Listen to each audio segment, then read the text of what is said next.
आग्रह करेंगे उप यज्ञाचार्य अमित कुमार मिश्रा जी से कि वो अपने मुखारबिंद से आपके बीच यज्ञ से संबंधित, धर्म से संबंधित आपको कुछ बातें बताएंगे और आप ध्यान से उनको सुनेंगे। तो आपके बीच श्री अमित कुमार मिश्रा जी। बहुत बहुत धन्यवाद कृष्णा पाठक जी। और इस मंच पर उपस्थित परम आदरणीय आचार्य महोदय का भी मैं बहुत बहुत धन्यवाद और अभिनंदन करता हूं कि आचार्य महोदय ने मुझे इस मंच से कुछ कहने और भगवान का नाम लेकर के कथा प्रवचन कहने का अवसर प्रदान किया है। एक बार पुनः आचार्य महोदय के नाम से जोरदार तालियां आप लोग लगाएंगे। बहुत बहुत धन्यवाद। भगवान का नाम लेकर के हम लोग इससे पूर्व की कथा प्रवचन चालू करें। एक बार भक्ति भाव से, जैसा कि पहले मैंने आप लोगों से कहा कि भगवान के कथा प्रवचन में तन और मन दोनों से उपस्थित रहना होगा, तभी कथा प्रवचन का पुण्य फल हमको प्रदान होगा। तो आइए कुछ सुनने सुनाने से पहले एक बार हम लोग भगवान का शॉर्ट में भजन करें। बोलिए। हेलो समिति का सदस्य, आगे जो व्यक्ति खड़ा दिख रहे हैं उन्हें आप बैठाने की कोशिश करेंगे ताकि पीछे वाले बैठे व्यक्ति अच्छी तरह से देख सके। समिति का सदस्य, इसमें थोड़ा ध्यान दिया जाए। धन्यवाद।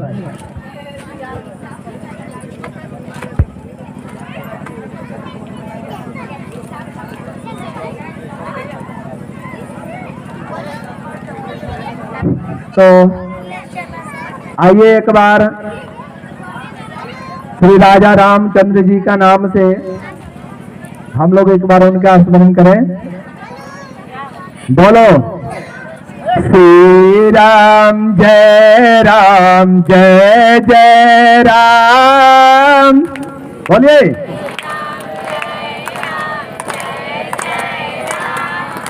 श्री राम जय जय राम।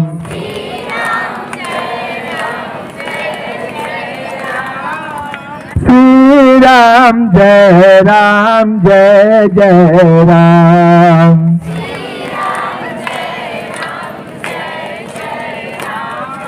श्री राम जय जय राम।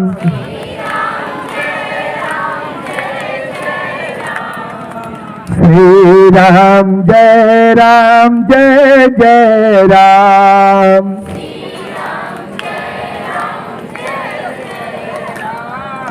रघुपति राघव राजा राम, पतित पावन सीताराम।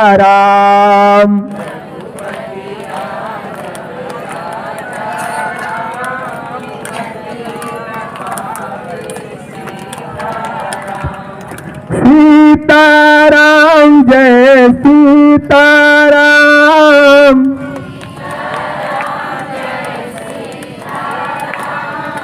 सीताराम जय सीताराम।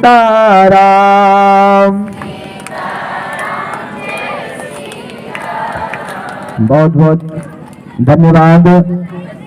इस कथा प्रवचन में हमें कृतार्थ करने वाले भगवान भोलेनाथ का मैं हार्दिक अभिनंदन करता हूँ। और इस कथा प्रवचन में उपस्थित श्री हनुमान महावीर हनुमान का भी मैं हार्दिक अभिनंदन करता हूँ। कथा प्रवचन के लिए हमें प्रेरित करने वाली माता सरस्वती, जिनके बल पर है हम लोग कोई भी कथा प्रवचन कर पाते हैं, कुछ कह पाते हैं, सुना पाते हैं, मैं उनका भी हार्दिक अभिनंदन करता हूँ। अब आगे की मैं कथा बहुत ज्यादा तो आज मैं कहना नहीं चाह रहा था। मैं शारीरिक रूप से सुबह से ही अस्वस्थ अपने आप को महसूस कर रहा हूँ, मगर हमारे श्रद्धेय आचार्य जी का ये हार्दिक इच्छा था कि कुछ शब्द मैं आप लोगों के बीच रखूं, और मुझे अवसर मिला आप लोगों से कुछ कहने का। तो मैं यज्ञ प्रसंग के बारे में कुछ आप लोगों को बताना चाहता हूं, कृपया ध्यान पूर्वक सुनेंगे। कहा गया है कि अगर आप यहां से कथा प्रवचन सुनकर घर जा रहे हैं, जो इस भगवान के कथा प्रवचन में उपस्थित नहीं हो पाए, अगर घर जाने के बाद ये रास्ते में किसी ने आपसे प्रश्न कर दिया कि कथा प्रवचन में जाकर के क्या सुना आपने, आप क्या जवाब दे पाएंगे अगर आप कथा प्रवचन में ध्यान पूर्वक नहीं सुनेंगे। कहा जाता है कि एक सही वक्ता वही होता है, वक्ता का मतलब होता है बोलने वाला। एक सही वक्ता वही होता है जो सही श्रोता होता है, सही सुनने वाला होता है। अगर आप भगवत कथा को ध्यान पूर्वक सुनेंगे तो आप भी किसी को कहीं बता पाएंगे कि हमने वहां पर ये सुना है। यहाँ पर यज्ञ पुरुष भगवान विराजे हैं।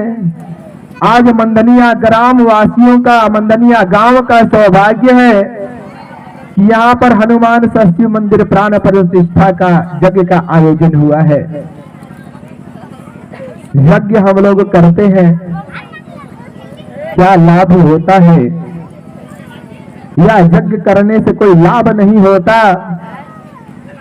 ये भी हमें जानकारी रखना चाहिए। ध्यान पूर्वक आप लोग सुनेंगे। यज्ञ को विश्व का नाभि कहा गया है। नाभि का मतलब आप लोग जानते हैं, यज्ञ से विश्व का पोषण होता है। इसलिए हमें यज्ञ इत्यादि कार्य का आयोजन करना चाहिए। यज्ञ कर्ता जो भी है उनसे विश्व का पोषणहार भी कह सकते हैं, क्योंकि यज्ञ से विश्व का पोषण होता है। ठीक उसी प्रकार जैसे एक बच्चा अपने मां के गर्भ में होता है, सभी हम जानते हैं कि मां के गर्भ में पल रहा बच्चा भी भोजन करता है। भोजन करता है कि नहीं करता है, बोलिए आप लोग। मां के गर्भ में पल रहा बच्चा भोजन करता है, करता है भोजन। कैसे करता है? मां के नाभि से बच्चे का नाभि एक नली के द्वारा जुड़ा होता है, जिसको गर्भनाल कहते हैं। मां जो भी खाती पीती है, उसी गर्भनाल के द्वारा उस बच्चे तक मां के द्वारा खाया पिया भोजन पहुंचता है। हम यज्ञ करते हैं, यज्ञ में हवन कुंड बनाते हैं और उसमें आहुति देते हैं। कितना घी, कितना तिल, सारा संबंधित है पर्यावरण से। यहाँ बहुत तो ऐसे हैं जिनको घी खाने का अवसर भी नहीं मिल पाता। यज्ञ करता जो भी ग्रामवासी है, अगर यज्ञ करते हैं, यज्ञ में घी का आहुति डालते हैं, तो घी का एक एक कण करोड़ों करोड़ ऑक्सीजन की उत्पत्ति करके पूरे विश्व के लोगों तक पहुंचता है। सीधी बात कहा जाए तो यज्ञ करने वाले पूरे विश्व के लोगों को घी खिला रहे हैं, घी खिला रहे हैं। और ठीक उसी प्रकार से ये विश्व का नाभि जो बोला गया, हवन कुंड को समझिए। इस हवन कुंड से उस परमात्मा का नाभि जुड़ा हुआ है। जो भी हम हवन कुंड में समर्पित कर रहे हैं, उस परमात्मा तक उसी नाली के द्वारा पहुंच रहा है। यज्ञ कभी निरर्थक नहीं जाता है। यज्ञ हमें करना चाहिए, यज्ञ में भाग लेना चाहिए, भगवत कथा प्रवचन करना चाहिए। यज्ञ शुद्ध रूप से ही करें। पूजा पाठ जो हम लोग करते हैं, यज्ञ में आए, मंदिर में पूजा करने गए, फेरी दे रहे हैं, नारियल संकल्प कर रहे हैं, इन सारे विषयों का संपूर्ण जानकारी हमें होना चाहिए। जैसा कि पूजा ही एक शब्द है। पूजा का क्या अर्थ होता है? हम लोग इसका एक अर्थ निकाल सकते हैं। पूजा में दो अक्षर है, पू और जा। पू से पूरा और जा से जानकारी।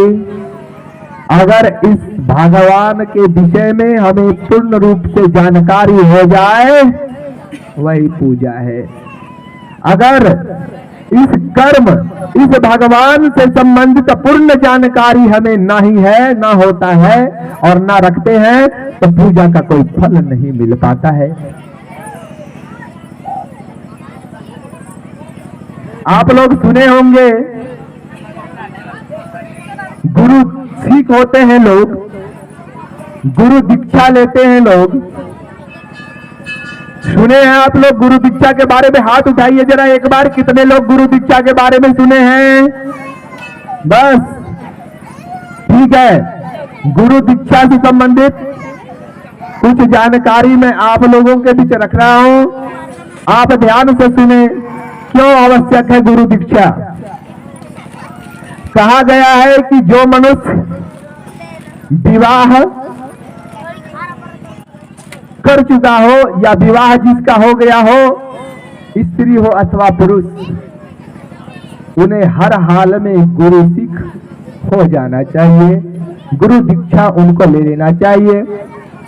क्योंकि अगर आप गुरु सिख नहीं हुए हैं, आप गुरु दीक्षा नहीं लिए हैं, तो पूजा करना तो दूर, पूजा का एक अक्षत भी छूने के अधिकारी आप नहीं हैं।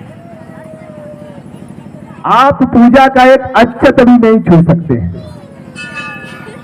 जब तक आप ब्रह्मचर्य में हैं, तभी तक पूजा करने, पूजा का सारा सामग्री छूने का अधिकार आपको है। विवाह उपरांत हर हाल में गुरु दीक्षा ले ही लेना चाहिए। एक शॉर्ट कथा आप लोगों को मैं सुनाता हूं गुरु दीक्षा से संबंधित। क्या होता है गुरु दीक्षा और क्या होते हैं गुरु? गुरु दीक्षा ले लेने के बाद में गुरु का अपमान, ये कभी बर्दाश्त नहीं करते भगवान। एक कथा है, नारद जी का नाम सभी लोग सुने होंगे और भगवान विष्णु को भी जानते ही हैं आप लोग। एक बार नारद तीनों लोक में घूमते हुए जब पृथ्वी लोक में देखते हैं कि मनुष्य तरह तरह के योनि में उत्पन्न लेकर के कष्ट भोग रहा है, तो उनका कष्ट दूर करने के लिए विचार करते हैं मन में कि विष्णु लोक में जाएंगे और भगवान विष्णु से इसका हल पूछेंगे। वहां जाते हैं, विष्णु भगवान के यहाँ बैठने का आसन बना हुआ है, चबूतरा उस पर नारद जी बैठ जाते हैं। विष्णु भगवान उनको बैठने के लिए नहीं कहते हैं, अपने मन से नारद जी बैठते हैं और संजोगवश जिस बात को पूछने के लिए वो जाते हैं उस बात का उनको विस्मरण हो जाता है। मतलब भूल जाते हैं नारद जी कि विष्णु भगवान से हमें कुछ पूछना भी है। बात विचार यत्र तत्र का दोनों के बीच में होता है और फिर नारद जी वहां से उठ करके चले जाते हैं, चल देते हैं। थोड़ी दूर जाने के बाद जब नारद को याद पड़ता है कि जिस बात को हम पूछने के लिए भगवान विष्णु से गए हमने तो उस बात को पूछा ही नहीं। नारद जी दोबारा वापस विष्णु भगवान के पास आते हैं। यहाँ क्या देखते हैं कि स्वयं अपने हाथों से विष्णु भगवान उस स्थान पर लीपा लगवा रहे हैं गोबर से, जहां नारद जी बैठे थे, उठ करके जहां से गए थे विष्णु भगवान उसको लीप रहे थे। नारद जी यह देख करके विस्मय में पड़ जाते हैं कि आखिर उस स्थान को विष्णु भगवान लीप क्यों रहे हैं। मन में विस्मय होता है, कुछ पूछते नहीं है, बोलते हैं कि कल फिर आएंगे और अब की बार दूसरे जगह पर बैठेंगे, देखते हैं विष्णु भगवान करते क्या है। दूसरे दिन नारद फिर से आए और विष्णु भगवान के उनके लोक में इस बार दूसरे स्थान पर बैठ गए और फिर जानबूझकर कुछ पूछे नहीं और उठ करके फिर चले गए। बाहर से ही देख रहे हैं कि फिर क्या होता है। देखते क्या है कि उनके जाने के बाद आज भी जहां नारद बैठे थे उसको भी विष्णु भगवान गोबर से लीप रहे हैं। नारद तो अति विस्मय में पड़ जाते हैं, बड़ा मन में कौतूहल होता है उनको कि आखिर ये विष्णु भगवान जहां जहां हम बैठ रहे हैं वहां लीप क्यों रहे हैं गोबर से। जा करके हाथ जोड़ करके पूछते हैं कि हे भगवान, क्या हम इतने अपवित्र हैं कि जहां जहां मैं बैठ रहा हूं आप वहां गोबर से लीप रहे हैं। विष्णु भगवान कहते हैं कि हे नारद, आपने अभी तक दीक्षा ग्रहण नहीं किया है, आपने किसी को गुरु अभी तक नहीं बनाया है, इसलिए आप जहां जहां बैठ रहे हैं भगवान के लोक में वो जगह भी अपवित्र हो रहा है, इसलिए हमें उस स्थान को लीपना पड़ रहा है। नारद जी व्याकुल हो जाते हैं और विष्णु भगवान से कहते हैं कि हे भगवान, अब आप तुरंत रास्ता बताएं कि हम गुरु दीक्षा किससे ग्रहण करें और आपसे जो कि मुझे कोई गुरु नहीं मिल सकता, हे भगवान आप मेरा गुरु बन जाए। यहाँ भी विष्णु भगवान नारद के धैर्य का परीक्षा लेते हैं, कहते हैं हे नारद, आप तो देव ऋषि कहलाते हैं, परम ज्ञानी है और आपका गुरु तो वही बन सकता है जो आपसे भी ज्यादा ज्ञानी होगा। नारद और विस्मय पड़ जाते हैं, बोलते हैं भगवान तो रास्ता बताइए कि हमारा गुरु कौन होगा। कहते हैं कि जब आप गंगा स्नान करने जाते हैं और फिर वहां से मंदिर जाते हैं, हे नारद, जब सुबह आप गंगा स्नान करके मंदिर में जाते रहेंगे, पहला व्यक्ति जो भी आपको दर्शन दे, पहला व्यक्ति जो भी मिले आप उसको अपना गुरु बना लीजिएगा। नारद जी सुबह ही नदी में डुबकी लगाते हैं, स्नान करते हैं और तीव्र गति से मंदिर की ओर जा रहे हैं।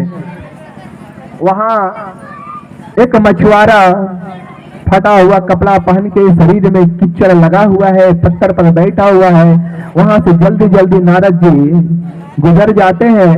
उनके गुजरने के बाद थोड़ी दूर जाते हैं नारद जी, तो इधर से हे राम राम राम का उच्चारण वो मछुआरा करता है। नारद जी इस बात को सुन करके रुक जाते हैं, वापस आकर के बोलते हैं कि ये शब्द का उच्चारण है राम राम तुमने क्यों किया, कृपया सामने बैठ करके अपना कथा प्रवचन ना कहें, भगवान के कथा प्रवचन में आए हैं, ध्यान लगाइए। और कथा को सुनिए। बोलिए प्रेम से यज्ञ पुरुष भगवान की, शंकर भगवान की। भाई जयकारा तो लग नहीं रहा है जोर से, थोड़ा एक बार जोर से पूरे मंडलियों को सुनाना चाहिए ना। बोलिए वीर बजरंग बली की, शंकर भगवान की।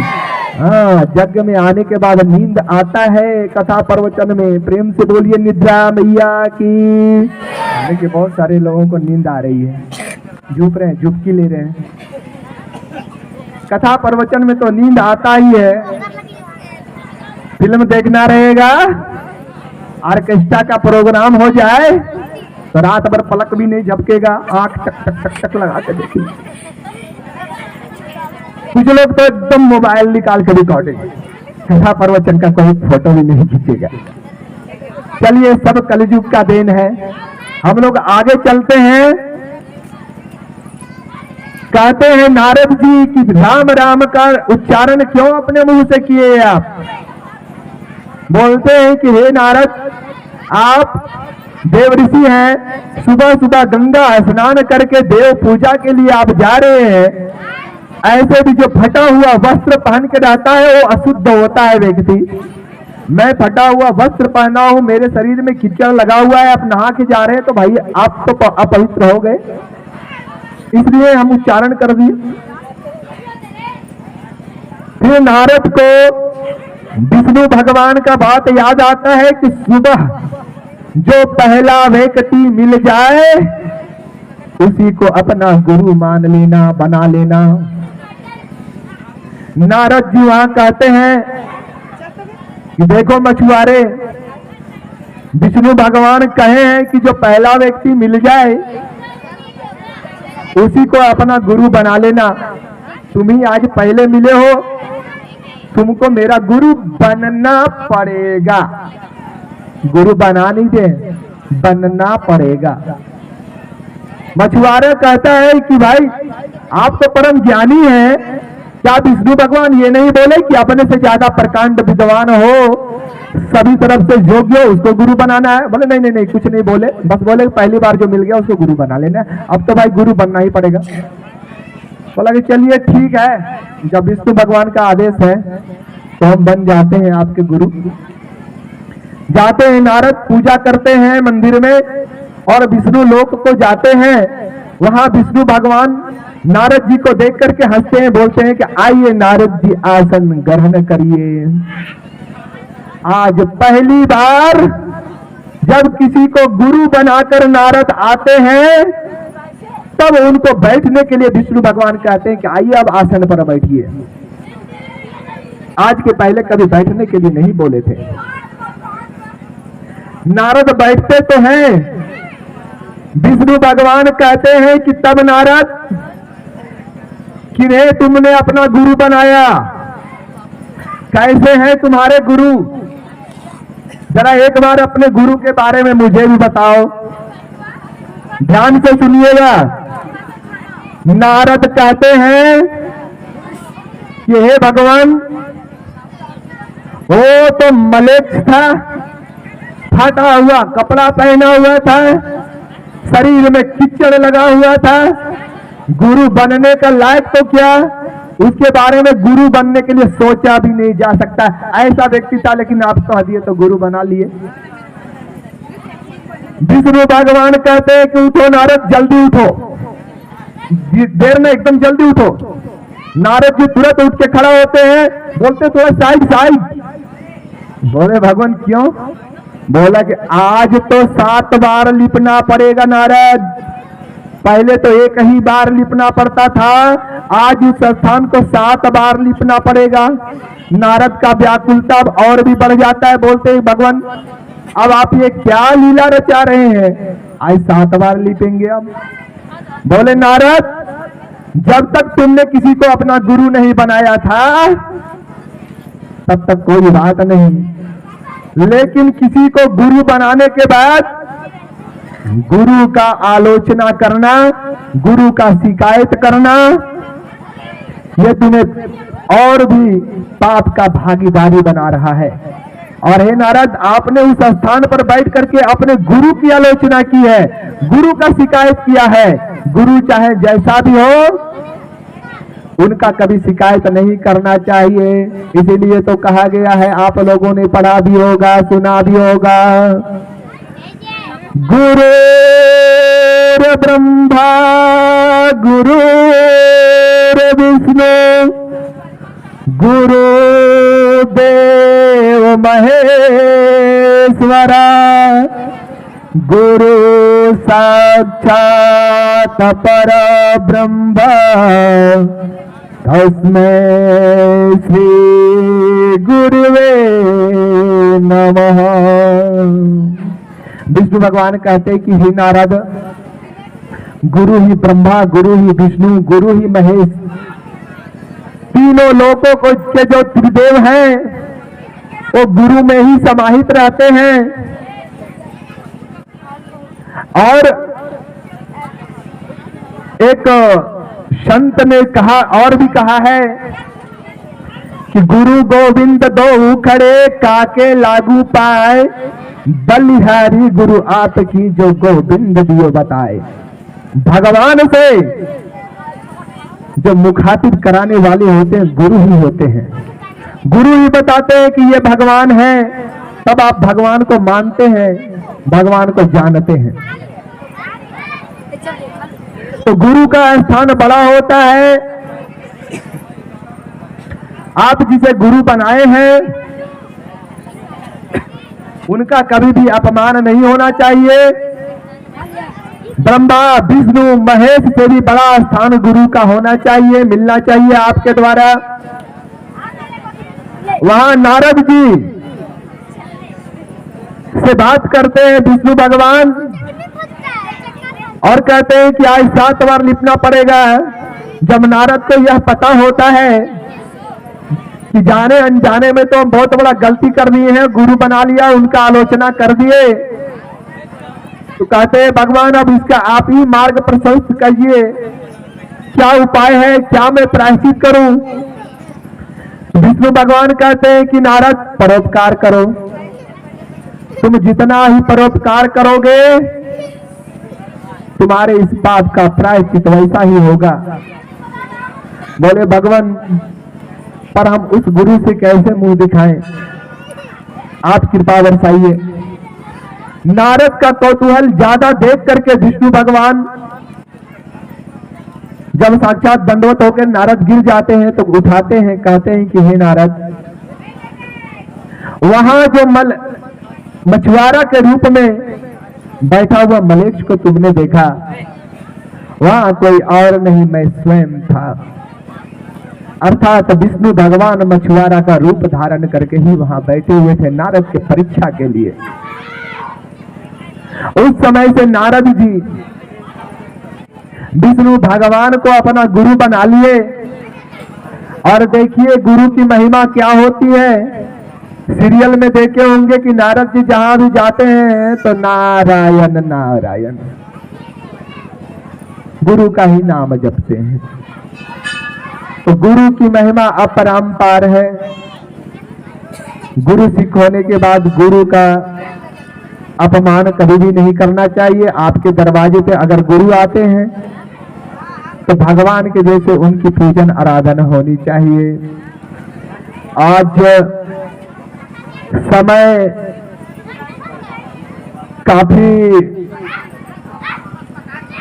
हो चुका है और बाकी हमारे बीच माननीय सुबोध पाठक जी भी वक्ता है। उसके बाद सर्वे आचार्य महोदय को भी आप लोगों के बीच कुछ रखना है, कहना है, इसलिए मैं इतना ही कहकर अपनी वाणी को विराम देता हूँ। एक बार प्रेम से बोलिए वीर बजरंग बली की, शंकर भगवान की।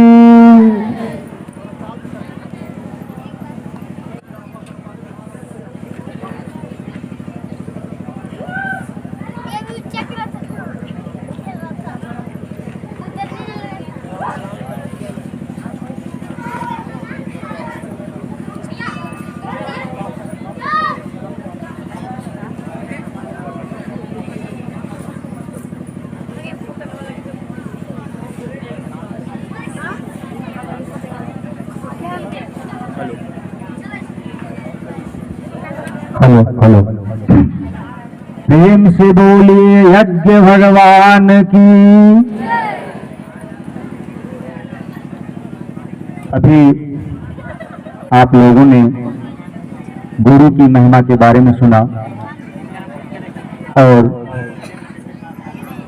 इसी बातों को आगे बढ़ाते हुए इस जीवन को नियंत्रित रूप से चलाने के लिए जीवन में गुरु की परम आवश्यकता होती है और जिनके गुरु नहीं है उनका सच में जीवन बेकार है। आज हम लोग सभी यज्ञ में सम्मिलित हैं और हमारे पूर्व वक्ता श्री अमित मिश्रा ने आप लोगों को यज्ञ की महिमा के बारे में ही बताया। यज्ञ क्यों जरूरी है, यज्ञ क्या है, यज्ञ क्यों करना चाहिए, इसकी जानकारी आप लोग को दी जा चुकी है। अब हम धर्म के बारे में सबसे पहले हम लोग जानने का प्रयास करेंगे कि धर्म क्या है और धर्म क्यों जरूरी है। यहाँ पे पढ़े लिखे भी लोग हैं, कुछ पढ़े लिखे नहीं भी हैं, तो जो कार्य हम कर रहे हैं सबसे पहले उसके बारे में हमें पूरी जानकारी होनी चाहिए कि हम क्यों कर रहे हैं। धर्म जो है संस्कृत शब्द के धृत धातु से बना है जिसका अर्थ होता है धारण करना। जिसे हम अपने जीवन में धारण कर सकें वही धर्म है। और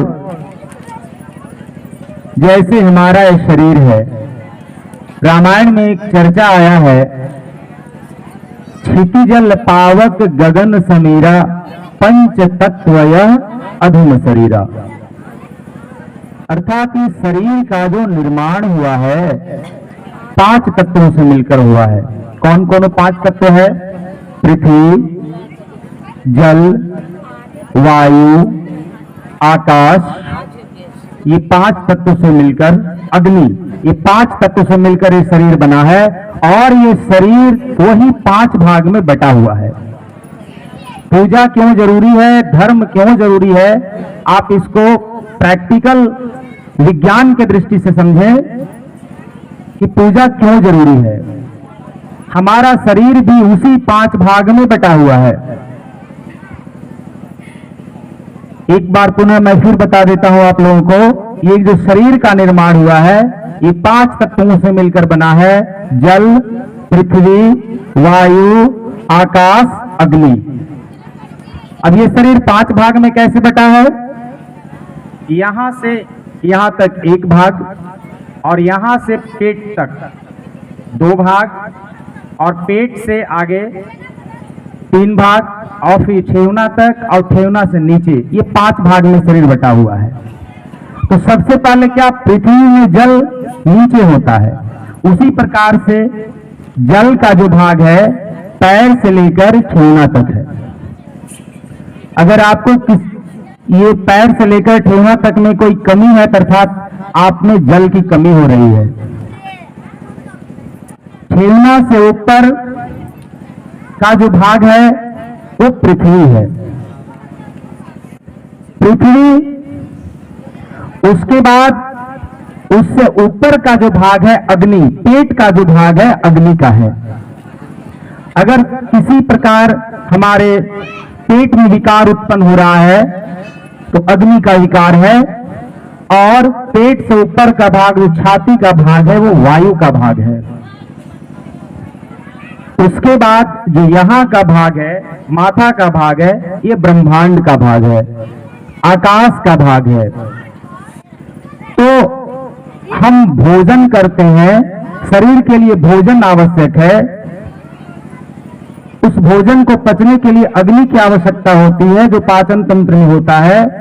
उसी प्रकार से इस माथा को, ब्रेन को संतुलित करने के लिए भगवान की जयकारा की आवश्यकता होती है, मंत्रों की आवश्यकता होती है, तब जाके हमारा शरीर पूर्ण रूप से नियंत्रित रहता है। और वो जिस तरह से जल, वायु, आकाश, अग्नि, ये सभी चीज पृथ्वी, ये सभी चीज शरीर में सम्मिलित है, उसी प्रकार से इन सब को नियंत्रित करने के लिए हम जल भी पीते हैं, भोजन भी करते हैं। उसी प्रकार से ये माता को नियंत्रित करने के लिए हमें मंत्रों की आवश्यकता होती है। यहाँ पर कुछ पढ़े लिखे लोग भी होंगे और उन्होंने व्याकरण का अध्ययन भी किया होगा, तो हिंदी का जो वर्ण है वो कंठ, तालु, मूर्धा सारे जगहों से उसका उच्चारण होता है। और जो हम मंत्रों का उच्चारण करते हैं, भगवान का भजन करते हैं, भगवान की जयकारा करते हैं, वहां से हमारा मस्तिष्क मजबूत होता है। और ब्रह्मांड में हमारे बातों को कब इसका संपर्क हो जाएगा इसका पता नहीं है, इसलिए हर समय सुबह शाम भगवान की भजन करनी चाहिए, यज्ञ का आयोजन करना चाहिए। इससे हमें भगवान की भक्ति भी प्राप्ति होती है और शारीरिक लाभ भी होता है। इस प्रकार कहने की तो बातें बहुत कुछ है। कल मैं धर्म पर विशेष चर्चा करूंगा, धर्म क्यों जरूरी है, धर्म के कितने भाग हैं और वो कैसे हमारे जीवन को नियंत्रित करते हैं, किस प्रकार से हमारे जीवन को उज्जवल करते हैं, इस पर विशेष रूप से कल चर्चा होगी। इसके बाद मैं माननीय श्री यज्ञाचार्य श्री रामनाथ पाठक जी को आमंत्रित, जो हमारे पूजनीय पिताजी भी हैं, अभी आप लोगों को विशेष धर्म इत्यादि पर चर्चा करके बताएंगे। तो एक बार पुनः आप लोग भगवान की जयकारा करें, प्रेम से बोलिए यज्ञ भगवान की। इसके बाद हम लोग एक राम जी का, भगवान का संकीर्तन भजन करेंगे। श्री राम शरणम, श्री राम शरणम, श्री राम शरणम, श्री राम शरणम। अगर आप लोग भी संकीर्तन करें तो अच्छा है। श्री राम शरणम, श्री राम शरणम, श्री राम शरणम, श्री राम शरणम, श्री राम शरणम, श्री राम शरणम, श्री राम शरणम, श्री राम शरणम, श्री राम शरणम, श्री राम शरणम, श्री राम शरणम, श्री राम शरणम। प्रेम से बोलिए पवन सुत हनुमान की, सिया रामचंद्र की।